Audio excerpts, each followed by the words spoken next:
ఇప్పుడు చూడు మీ వదిన ఏం చేసిందో తెలుసా? మన పిల్లల్ని కిడ్నాప్ చేసే స్థాయికి తెగించింది.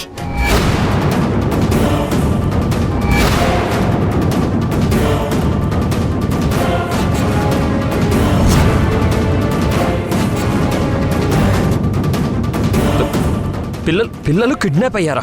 మధు పిల్లల్ని కిడ్నాప్ చేసింది అని సింధు ఓ పక్క చెప్తూ ఉంటే మళ్ళీ పిల్లలు కిడ్నాప్ అయ్యారా అని అడుగుతావేంట్రా?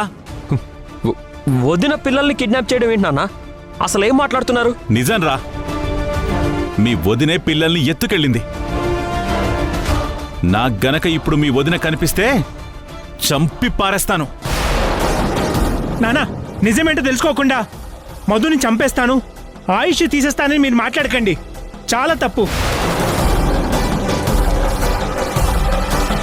అయినా పిల్లల్ని కిడ్నాప్ చేయాల్సిన అవసరం మధుకి ఏముంది నాన్న? అయినా అసలు ఎందుకు అలా చేస్తుంది? పొరపాటున కూడా మధు అలా చేయదు నాన్న. చేసింది.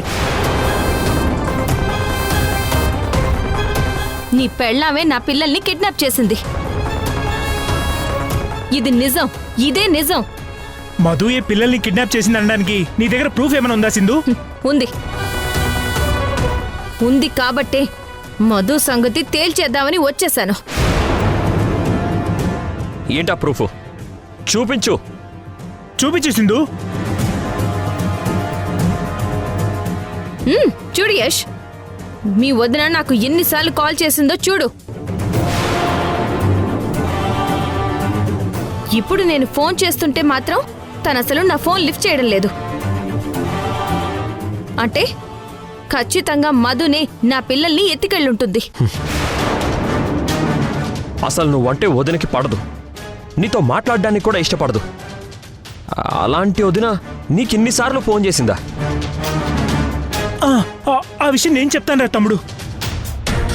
అవును, మధు సింధుకి చాలాసార్లు కాల్ చేసిన మాట నిజం. అది నాకు కూడా తెలుసురా. అసలు అన్నిసార్లు సింధుకి ఎందుకు కాల్ చేయాల్సి వచ్చిందంటే నీకోసమేరా తమ్ముడు. నా గురించా? అవునరా, సింధు వల్లే కదరా మన ప్రాజెక్ట్లో ప్రాబ్లమ్స్ రేజ్ అవుతున్నాయి.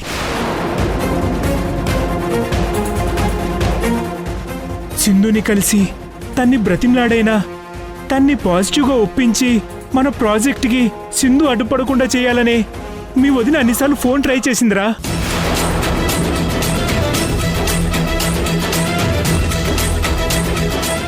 సింధు చెప్పే మాటలు నువ్వు నమ్మే కదరా ఇన్నాళ్ళుగా నువ్వు టెన్షన్ పడుతూ పదే పదే నన్ను మీ వదిన్ని నువ్వు అనుమానిస్తున్నావు. ఈ గొడవలకి అనుమానాలకి ఫుల్ స్టాప్ పెట్టాలని మీ వదిన మంచి మనసుతో ఆలోచించి సింధు కూడా మనింటి కోడలే కదా, తన కాళ్ళు పట్టుకోనైనా ఒప్పించి తన్ని ఇంటికి తీసుకురావాలన్న ఉద్దేశంతోనే, అందరం కలిసి ఉండాలని మంచి సంకల్పంతోనే సింధుకి మధు అన్నిసార్లు ఫోన్ చేసిందిరా. అంతేరా, అంతే తప్ప ఇంక వేరే ఏం లేదు. కాదు కాదు,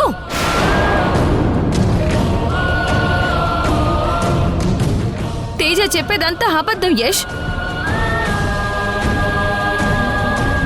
మంచి మనసు అనేది మీ వదినకి లేదు. మన కుటుంబాన్ని ముంచేయాలన్న పాడు ఆలోచనే తప్ప మధుకి వేరే ఏ మంచి ఆలోచన ఉండదు యష్. నిజాలు నీకు తెలియకూడదని మీ అన్నయ్య ఆ మధుని వెనకేసుకొస్తున్నాడు.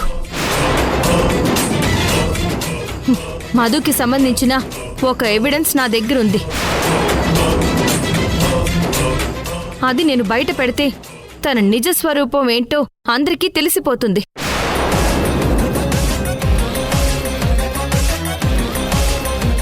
అందుకే మా ఇంటికొచ్చి మరి మన పిల్లల్ని కిడ్నాప్ చేసి వాళ్ళని అడ్డం పెట్టుకుని నన్ను బ్లాక్మెయిల్ చేసి ఎవిడెన్స్ ని నా దగ్గర నుంచి లాక్కోవనే ఇలా చేసింది యష్.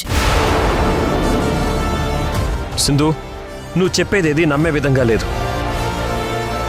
పిల్లలు కిడ్నాప్ అయ్యారంటే నమ్ముతాను, కానీ అది మా వదినే చేసిందంటే నేను నమ్మలేను. అయ్యో యష్, నేను చెప్పేది నిజం. ఇది మీ వదిన పనే.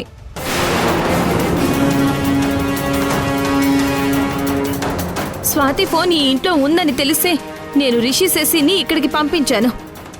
నీకు గుర్తుందా యష్?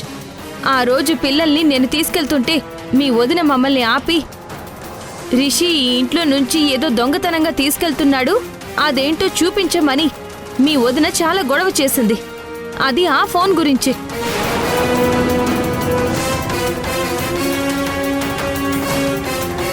ఆ ఫోన్లో మీ వదిన చీకటి చరిత్ర అంతా ఉంది యష్. సింధు, వింటున్నాను కదా అని నీ ఇష్టం వచ్చినట్టు చెప్తున్నావు. పిల్లలు కనిపించడం లేదంటే వాళ్ళని వెతకడం మానేసి మా వదిన మీద నిందలు వేస్తూ మాట్లాడుతున్నావేంటి? ఇది కరెక్ట్ కాదు.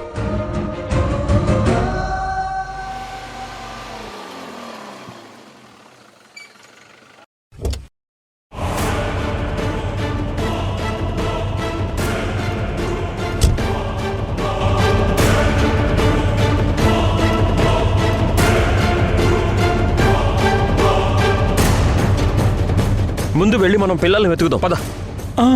మావయ్య పదండి, మావయ్య పదండి. పదండి. అమ్మా,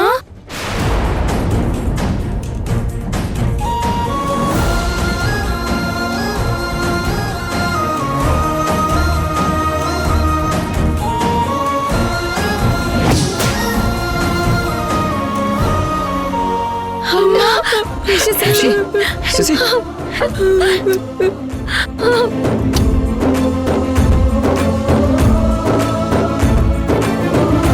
పిల్లలు మీకేం కాలేదు కదా?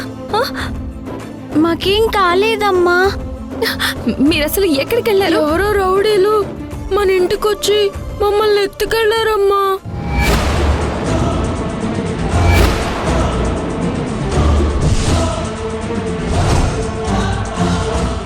అయితే వాళ్ళ నుంచి మీరు ఎలా తప్పించుకొని వచ్చారా? పెద్దమ్మే మమ్మల్ని కాపాడి ఇక్కడికి తీసుకొచ్చింది.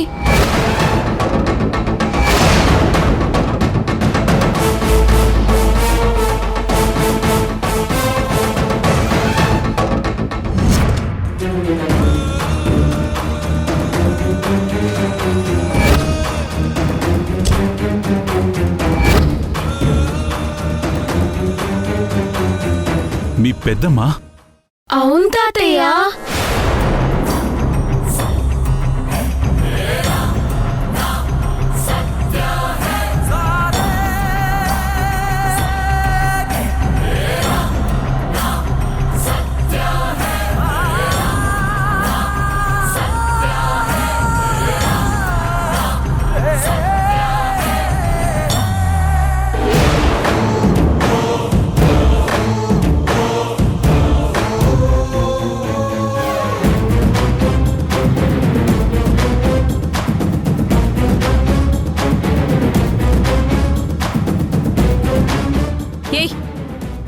అసలు నువ్వు మనిషివేనా?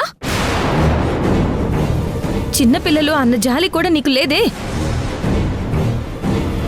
నువ్వు అనుకున్నవి జరగడం కోసం ఎంత నీచానికైనా దిగజారుతావా? చిచి, ఆఖరికి పిల్లల మీద నీ ప్రతాపం చూపించి వాళ్ళని కిడ్నాప్ చేస్తావా?